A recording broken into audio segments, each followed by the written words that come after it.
Now to Lebanon, Israel continued waves of heavy airstrikes in the capital, Beirut, after Hezbollah began firing on Israel earlier this week in support of its patron, Iran.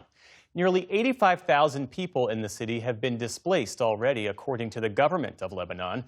The Israeli military has started a ground incursion into southern Lebanon, while Hezbollah chief Naim Qassem said that the group, quote, will not surrender no matter the sacrifices. Special correspondent Simona Foltine met with the people fleeing the bombardment of Beirut's southern suburbs and sent us this report. The war has returned to Beirut, with civilians once again bearing the brunt. Tens of thousands have run from Israel's punishing bombing campaign, many seeking safety in schools repurposed into shelters.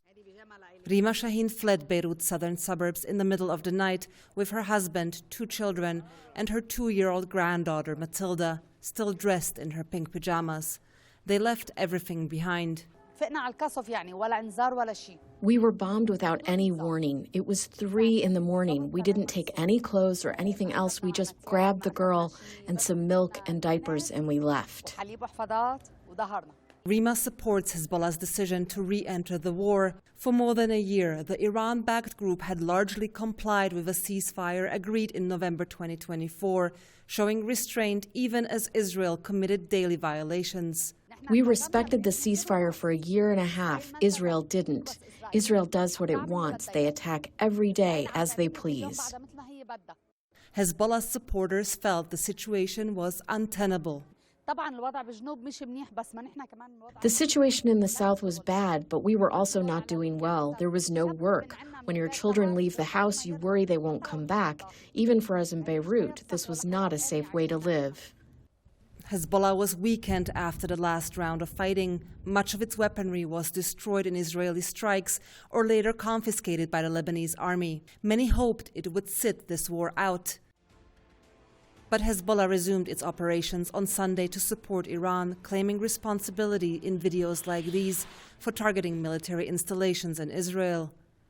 These attacks have inflicted little to no damage, while Israel's response has been devastating. Fighter jets have pummeled residential areas, and on Wednesday, the IDF issued a blanket forced evacuation order for all of Lebanon's south as it began a fresh ground incursion. The Lebanese government has been powerless to stop the spiral of violence. In a last-ditch effort to force Hezbollah to stand down, Prime Minister Nawaf Salam announced an unprecedented cabinet decision. The Lebanese government calls for the immediate banning of all of Hezbollah's security and military activities as it is considered against the law to give up its weapons to the Lebanese state. But Hezbollah has ignored the government, and the whole country is paying the price.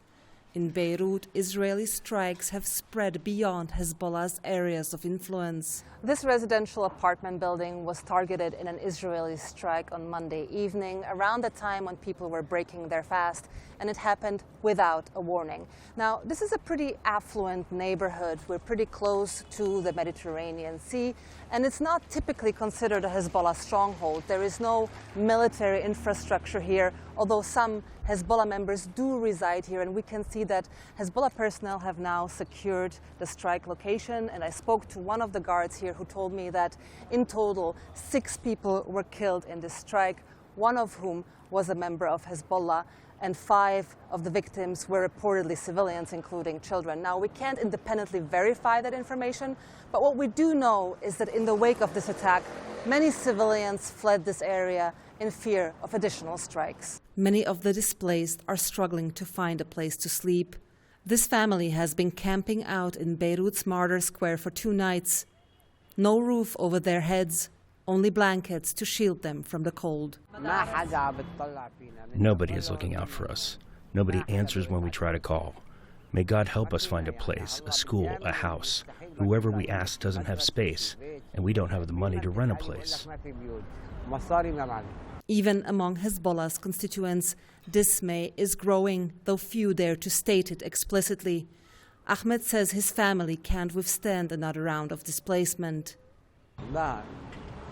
The people are tired. It's impossible. This is the 2nd time we've been displaced. There is growing consensus among Lebanon's population that this country has nothing to gain, and everything to lose from this war. For the PBS NewsHour, I'm Simona Foltini in Beirut.